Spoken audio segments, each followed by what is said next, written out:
열왕기상 18장 30절에서 40절까지의 말씀입니다. 엘리야가 모든 백성을 향하여 이르되 내게로 가까이 오라. 백성이 다 그에게 가까이 가매 그가 무너진 여호와의 제단을 수축하되 야곱의 아들들의 지파의 수요를 따라 엘리야가 돌 12개를 취하니 이 야곱은 옛적에 여호와의 말씀이 임하여 이르시기를 내 이름을 이스라엘이라 하리라 하신 자더라.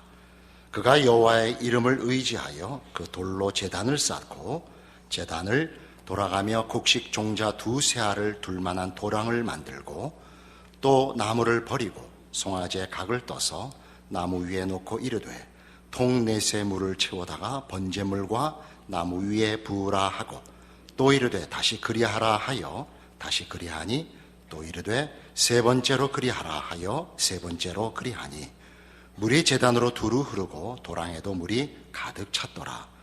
저녁 소재 드릴 때에 이르러 선지자 엘리야가 나가서 말하되 아브라함과 이삭과 이스라엘의 하나님 여호와여 주께서 이스라엘 중에서 하나님이신 것과 내가 주의 종인 것과 내가 주의 말씀대로 이 모든 일을 행하는 것을 오늘 알게 하옵소서. 여호와여 내게 응답하옵소서. 내게 응답하옵소서.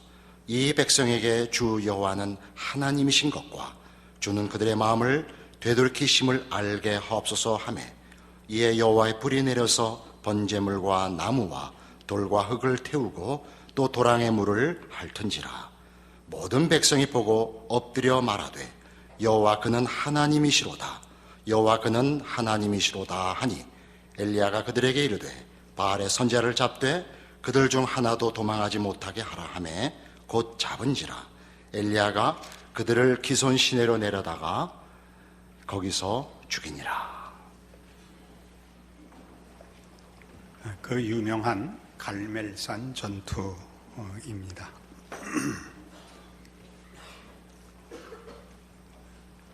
바알을 쫓는 아합과 이스라엘 앞에 하나님께서 누가 진짜 하나님이냐 하는 결판을 엘리야를 통하여 요구하십니다.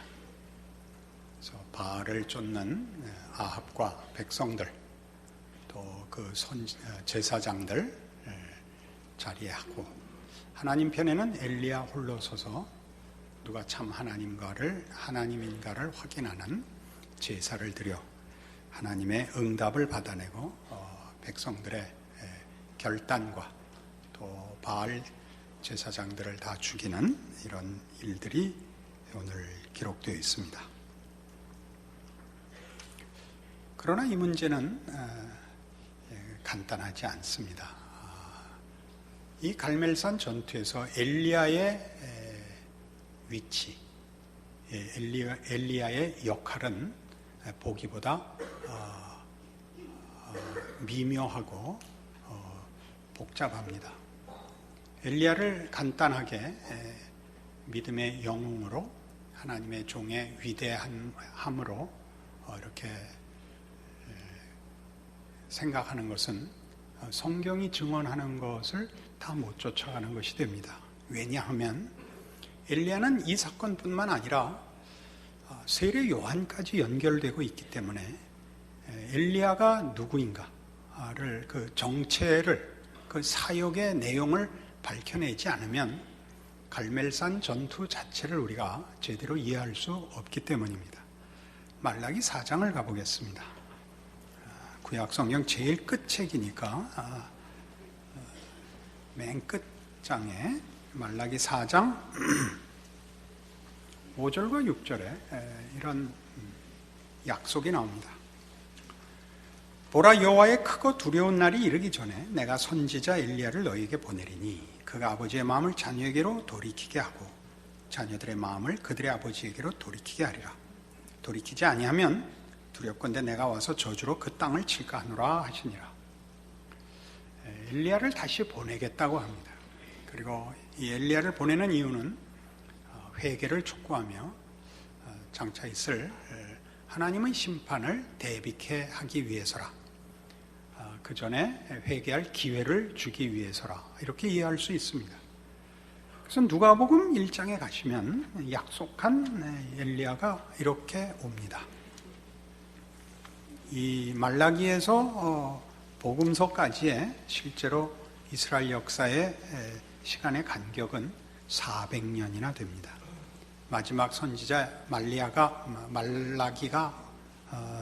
사역을 하고 그 다음에 400년 동안 하나님의 종이 일어나질 않습니다.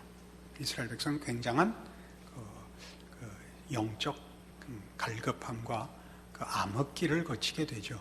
그리고 이제 예수님이 오시는데, 예수님이 올 때 이제 엘리야가 먼저 앞서오는 것입니다. 그 기록을 누가복음 1장 13절 이하에 천사가 그에게 이르되 사가랴여 무서워하지 말라. 이거 자꾸 발음이 틀려서 죄송합니다. 사가랴여 무서워하지 말라. 너의 간구함이 들린지라 내 아내 엘리사벳이 네게 아들을 낳아주리니 그 이름을 요한이라 하라. 너도 기뻐하고 즐거워할 것이요 많은 사람도 그의 태어남을 기뻐하리니 이는 그가 주 앞에 큰 자가 되며 포도주나 독한 술을 마시지 아니하며 모태로부터 성령의 충만함을 받아 이스라엘 자손을 주 곧 그들의 하나님께로 많이 돌아오게 하겠습니다. 그가 또 엘리야의 심령과 능력으로 주 앞에 먼저 와서 아버지의 마음을 자식에게 거스르는 자를 의인의 슬기에 돌아오게 하고 주를 위하여 세운 백성을 준비하리라. 사가랴에게 나타나서 그 아내에게 수태를 말하고 그가 그의 이름을 요한이라 하라 하고 그가 약속된 엘리야라 말하는 대목입니다. 엘리야가 환생했다는 뜻이 아니고 엘리야의 심령, 엘리야의 사역을 이제 반복할 사람으로 요한을 얘기하고 있습니다. 그는 엘리야가 한 사역같이 17절에 있는 대로 아버지의 마음을 자식에게로 또는 아까 말라기식으로 해서 자식의 마음을 아비에게로 돌이킬 것입니다. 그러니까 선조들의 믿음으로 돌이킬 것입니다. 선조들이 가졌던 믿음을 자식들이 갖게 할 것입니다. 그리하여 그는 주를 위하여 세운 백성을 준비케 하고 16절에는 하나님께로 이스라엘 백성을 돌아오게 하는 자가 될 것입니다. 그러면 엘리야의 위치는 말하자면 하나님께서 임하시기 전에 일종의 마지막 기회가 되고 또는 마지막 경고가 되어서 중대한 결정을, 선택을 해야 되는 임무를 맡고 있다. 이렇게 얘기할 수 있습니다. 장차 임하실 하나님의 크고 두려운 날이라고 말라기 4장은 그 배경을 설명하고 있으니까 엄중한 경고가 되죠. 하나님께서 심판하시기 전에, 최후의 날이 이르기 전에 내가 내 종을 세워 너희로 회개할 기회를 주겠다. 그 선택을 실패하지 마라. 이렇게 이해할 수 있습니다. 그러나 마태복음 11장에 가면 이 문제는 우리의 지금 이런 이해와 전혀 다른 양상으로 소개되고 있습니다. 마태복음 11장 2절 요한이 옥에서 그리스도께서 하신 일을 듣고 제자들을 보내어 예수께 여짜오되 오실 그 이가 당신이 오니까 우리가 다른 일을 기다리오리까? 당신이 오시겠다던 그 메시아가 맞습니까? 라고 묻습니다. 그러니까 우리식으로 이해를 하자면 세례 요한도 아마 우리와 비슷한 기대를 하고 있지 않았나 싶습니다. 자신이 마지막 기회와 또 마지막 경고를 책임지고 있는 자이고 그 다음은 이제 하나님께서 임하셔서 저 갈멜산 전투에서 하나님만이 유일한 하나님이신 것을 나타내시고 바알 선지자들을 죽인 것 같이 남은 것은 심판밖에 없다라는 이해를 했을 법해 보입니다. 그래서 예수님께서 이 질문에 내가 그가 맞다라고 답을 하시는 대목을 보면 예수께서 대답하여 이르시되 너희가 가서 듣고 보는 것을 요한에게 이르되 알리되 맹인이 보며 못 걷는 사람이 걸으며 나병 환자가 깨끗함을 받으며 못 듣는 자가 들으며 죽은 자가 살아나며 가난한 자에게 복음이 전파된다 하라. 누구든지 나로 말미암아 실족하지 아니하는 자는 복이 있도다. 가서 사람들이 고침을 받는다고 하라. 그렇게 말합니다. 우리가 지금 우리의 이해상 엘리야의 위치, 엘리야의 사역은 분명히 최후의 심판 전에 주어지는 엄중한 경고이자 마지막 기회로 여겨지고 있습니다. 그러나 엘리야의 사역을 반복하는 요한의 그 마지막 경고와 기회가 그 다음 분으로 오실 하나님 자신, 성자 하나님에게서 심판으로 이어지고 있지 않습니다. 예수님은 세례 요한이 엘리야라고 당신이 얘기하십니다. 13절 보시면 같은 마태복음 11장 13절 모든 선지자와 율법이 예언한 것은 요한까지니 만일 너희가 즐겨 받을진대 오리라 한 엘리야가 곧 이 사람이니라. 예수님께서도 세례 요한이 하나님이 약속한 그 엘리야의 사역, 엘리야의 심령을 가지고 하나님의 뜻을 선포하는 사역자임을 말씀하십니다. 그러나 예수님께서 하신 답은 아마 세례 요한에게도 의외였을 것이고 오늘 우리가 살펴본 대로도 우리의 논리에는 맞질 않습니다. 마태복음 8장에 가보십시다.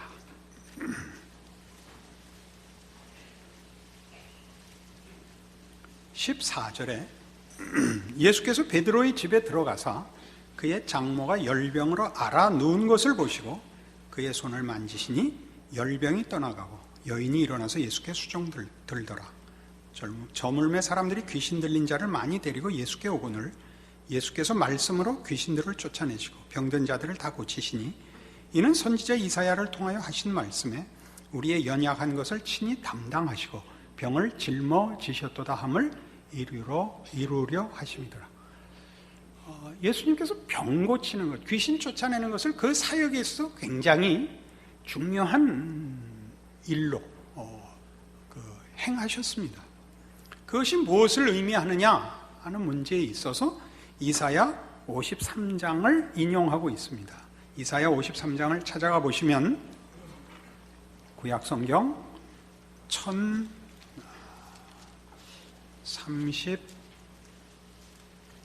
1033페이지 이사야 53장 4절에 그는 실로 우리의 질고를 지고 우리의 슬픔을 당하였거늘 우리는 생각하기를 그는 징벌을 받아 하나님께 맞으며 고난을 당한다 하였노라. 그가 찔림은 우리의 허물 때문이요 그가 상함은 우리의 죄악 때문이라. 그가 징계를 받음으로 우리는 평화를 누리고 그가 채찍에 맞음으로 우리는 나음을 받았도다. 우리는 다 양 같아서 그릇 행하여 각기 제 길로 갔거늘 여호와께서는 우리 모두의 죄악을 그에게 담당시키셨도다. 자, 이게 예수님의 사역에 대한 예언이고 예수님 하신 일, 병을 고치시고 귀신 쫓아내는 것이 바로 이 예언의 성취라고 성경이 얘기하는데 우리가 앞에서부터 이렇게 이해해 온 대로 하자면 엘리야가 하나님의 크고 두려운 심판 전에 나타나 그 심판의 엄중함을 대비해야 되는 경고와 그 전에 그래서 돌이켜야 하는 기회를 그의 사역의 핵심으로 갖고 있다면 그 다음에 오시는 하나님은 엘리야를 보내고 경고하시고 기회를 주시고 등장하시는 하나님은 분명히 심판하시는 하나님이시든지 보상하시는 하나님이셔야 됩니다. 그러나 지금 등장하신 우리 성자 하나님의 모습을 보면 심판하시는 하나님이 아니라 고치시는 하나님, 회복하시는 하나님, 우리가 고치고 회개하고 해결해야 될 문제를 당신이 담당하시는 분으로 등장하고 있단 말입니다. 문제의 핵심을 이해하시겠죠. 그러면 엘리야는 뭐냐 이거죠. 그리고 예수님의 등장이 왜 엘리야를 앞세워 심판과 권세로 나타나시지 않고 진정한 해결사로, 어떤 해결? 죄에 대한 해결자로 예수님이 아직 그 임무를 계속해야 되느냐? 엘리야는 뭐 때문에 서 있느냐? 엘리야를 앞세운 이유가 뭐냐? 하는 문제가 지금 남아있는 것입니다. 마태복음 3장으로 가보십시다. 보통 한 3번 쫓아오다가 마는데 그러시면 안 됩니다. 마태복음 3장에 오시면 세례 요한의 사역이 이렇게 소개됩니다. 1절, 그때 세례 요한이 이르러 유대 광야에서 전파하여 말하되 회개하라 천국이 가까웠느니라 하였으니 그는 선지자 이사야를 통하여 말씀하신 자라. 일러스되 광야에 외치는 자의 소리가 있어 이르되 너희는 주의 길을 준비하라 그가 오실 길을 곧게 하라 하였느니라. 뭘 했다고요? 우리 잘 아는 대로 회개하라 천국이 가까이 왔느니라 입니다.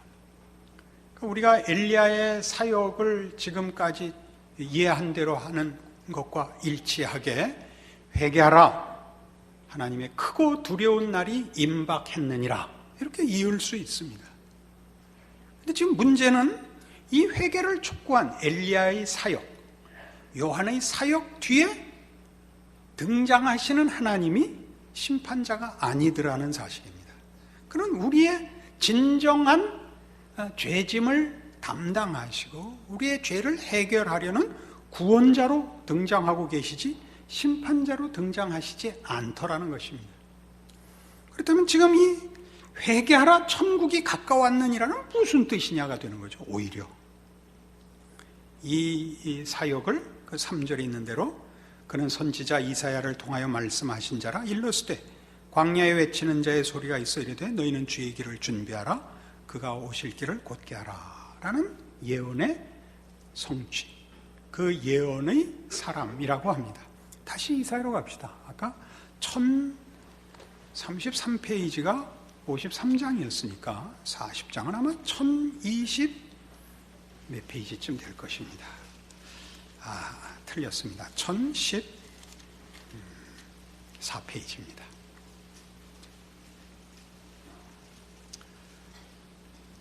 이사야 40장 3절입니다.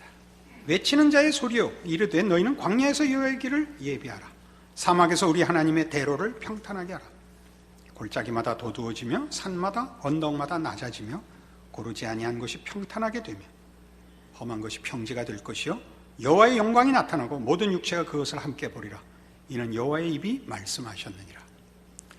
이 예언이 지금 세례 요한에게서 성취되고 있다고 보면 우리는 여기서 외치는 자의 소리여 이르되 너희는 광야에서 여호와의 길을 예비하라 사막에서 우리 하나님의 대로를 평탄하게 하라. 골짜기마다 도두어지며 산마다 언덕마다 낮아지며 고르지 아니한 것이 평탄하게 되며 험한 것이 평지가 되게 하라. 하나님이 찾아오시는데 있는 모든 장애를 제거하고 그를 맞을 준비를 하라. 이렇게 이해됩니다. 회개하라.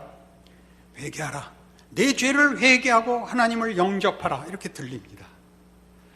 그런데 우리가 보다시피 하나님을 맞을 준비를 하라. 그래서 우리가 우리의 문제를 다 해결하고 결단을 내리고 하나님의 심판이 아니라 하나님의 보상을 기다리는 자로 서 있어야 됩니다.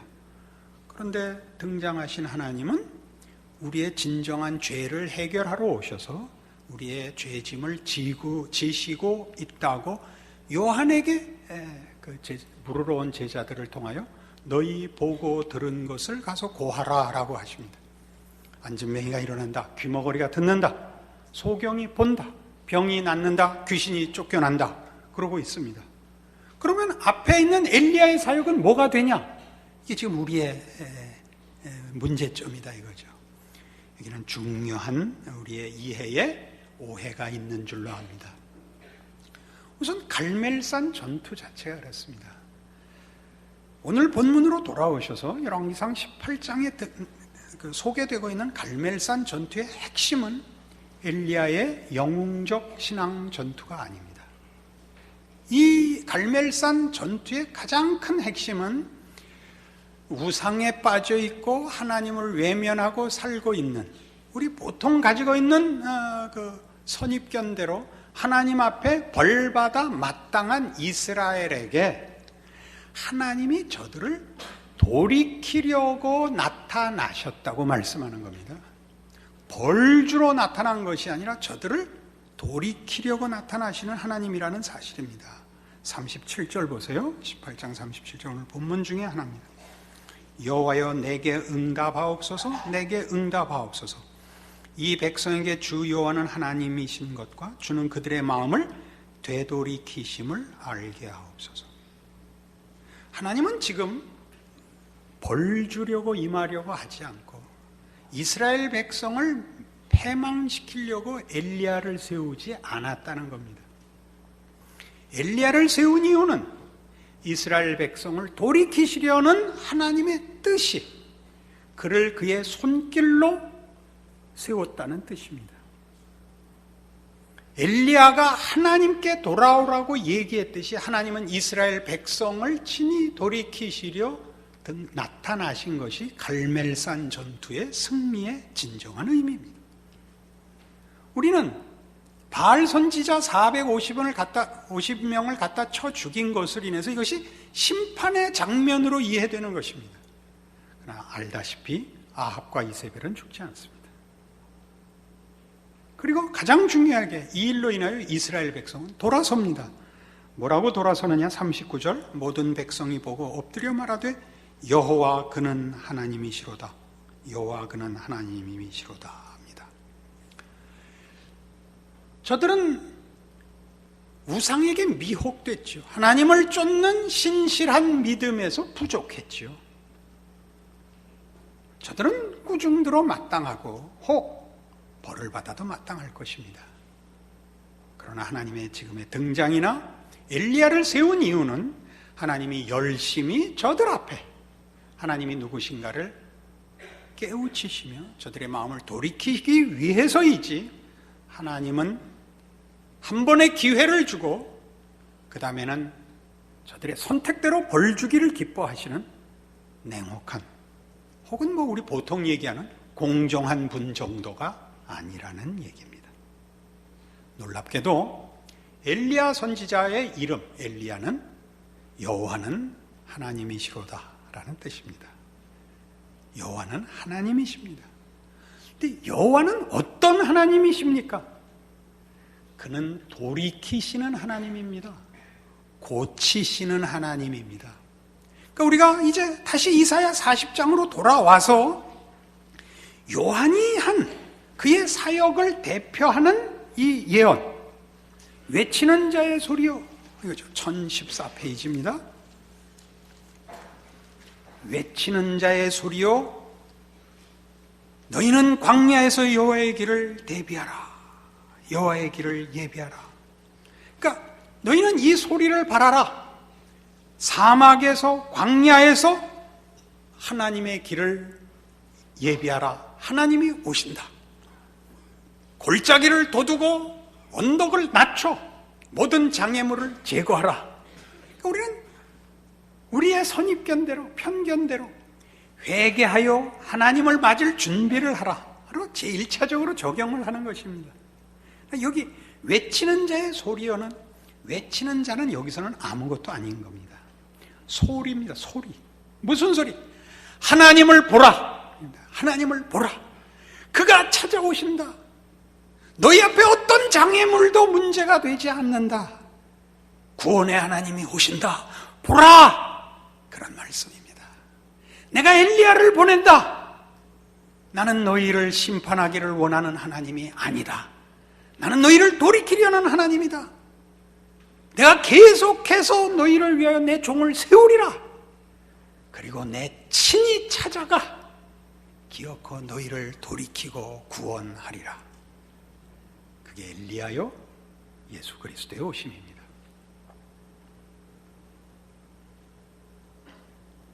우리가 만일 이 문제를 우리가 회개하고 준비하여 오시는 하나님을 맞이할 수 있다면, 예수 없이 선지자들을 통한 지적과 주어진 회개 속에서 우리가 우리 문제를 돌이키고 고쳐서 하나님을 만날 수 있다면 예수님이 오실 필요는 없죠.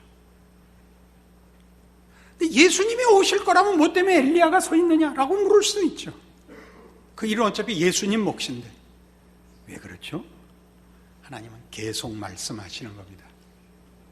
이 일이 구약 전체가 우리에게 하는 얘기입니다. 하나님은 예수 그리스도를 약속했을 때부터, 그리고 예수님이 오셨을 때는 물론 이제 일을 다 마치시고 승천하신 이후에도 여전히 하나님은 우리를 돌이키시는 하나님이요, 친히 우리 영혼에 간섭하시는 하나님이요, 우리를 하나님의 백성으로 구원하시려는 하나님이요, 구원하시는 하나님이다 이겁니다. 이 문제는 만일 우리가 회개라는 것을 우리의 조건과 우리의 시작으로 갖고 있다면 이 말씀과 정면으로 충돌합니다. 로마서 5장 8절에 있는 바와 같이 우리가 아직 죄인 되었을 때 그리스도께서 우리를 위하여 죽으심으로 하나님께서 우리에 대한 자기의 사랑을 확증하셨느니라. 구원은 우리로부터 출발하지 않습니다. 회개하여 성립된 것 아닙니다.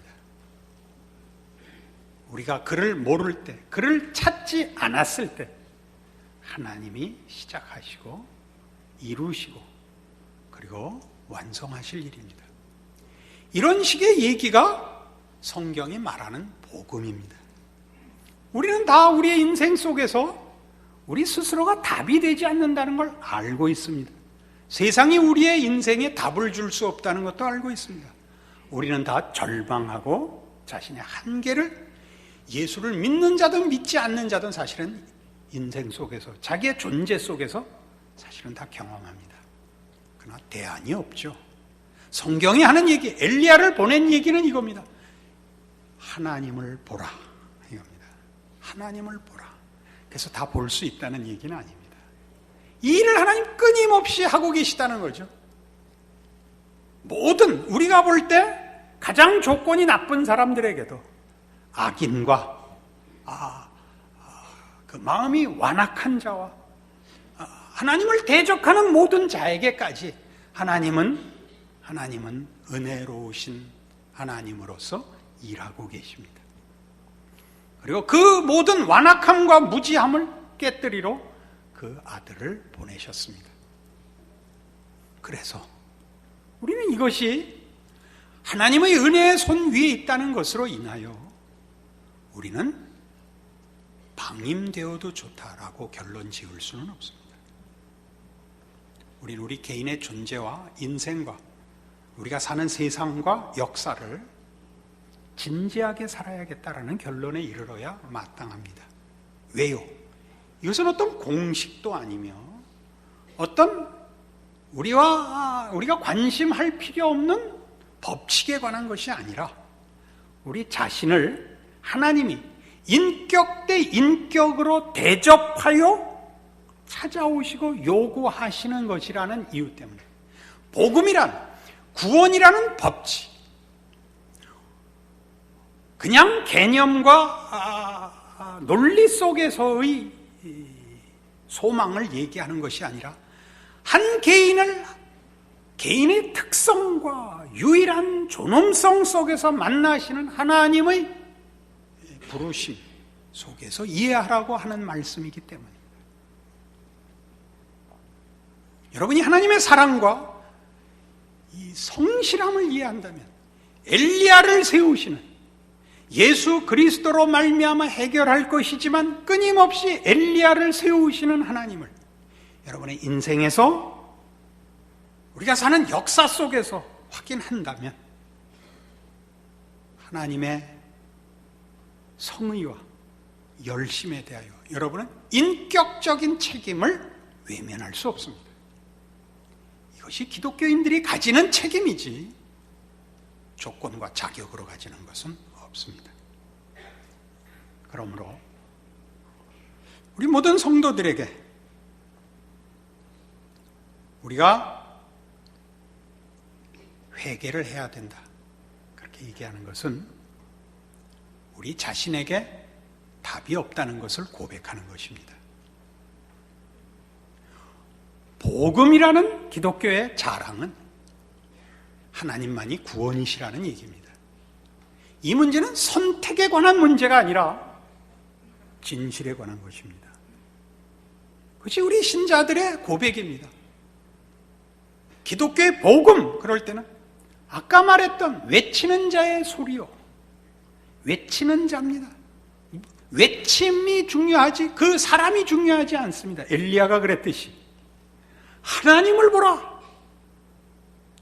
구약에 대표되는 하나님의 하나님 되시는 표현 중에 하나는 목마른 자들아 다 내게로 오라. 돈 없는 자도 오라. 값없이 와서 포도주와 젖을 사라. 이것이 하나님에 대한 그 자비와 긍휼과 사랑의 하나님의 성의와 열심의 표현입니다. 대표하는. 신약에서는 어땠습니까? 수고하고 무거운 짐진 자들아 다 내게로 오라. 내가 너희를 쉬게 하리라. 아닙니까? 그게 조건을, 자격을 첨부하지 마십시오. 여러분이 어떤 위치에 있고 어떤 조건 속에 있다고 한들 이 하나님의 찾아오심을 방해할 수 있는 것은 아무것도 없습니다. 외치는 자의 소리요 너희는 사막에서 광야에서 하나님의 길을 예비하라. 걱정 마라 합니다. 여러분 스스로 믿음이 없다고 혹시 자주 생각하십니까? 믿음이 없다는 것은 우리가 자신의 한계를 인식한다는 뜻입니다. 좋은 믿음이십니다. 여러분이 어느 날 믿음이 좋다고 느끼십니까? 하나님이 경이로우신 분이라는 것을 안다는 뜻입니다. 하나님은 경이로우신 분입니다. 그의 사랑과 은혜와 신실하심은 우리의 생각과 너무나 다르게 커서 나 같은 것을, 이 못난 것을, 그 가장 큰 벌을 받아야 하는 자에게 복을 주시는 하나님이라. 무질서와 혼돈의 하나님은 아니십니다. 우리를 돌이키십니다. 우리를 고치십니다. 사도 바울이 얘기했듯이 만삭되어 나지 못한 자요 죄인 중에 괴수인 자가 사도로 부름받은 것은 하나님의 은혜를 증거하기 위하여 세움을 받았다 라고 자신을 소개합니다. 그리스도와 교회를 핍박한 내가 사도가 될 수 있다면 나보다 더 믿음의 기준에서 나보다 더 악할 수 없는 사람들은 얼마나 더 영광된 자리까지 갈 수 있겠느냐, 이렇게 자신을 소개하는 것이죠. 여러분 스스로를 이렇게 이해하셔야 됩니다. 이것은 여러분을 감정적으로 격려하는 것 아닙니다. 성경이 그렇게 얘기하는 것입니다. 여러분의 존재와 여러분의 신앙 고백들이 어떤 하나님의 열심과 간섭과 우리에게 하나님 되시고자 하는 하나님의 어떠하심으로 찾아온 귀한 복인지 아시는 믿음으로 여러분의 신자됨과 신앙생활이 승리하시기를 바랍니다. 기도하십시다.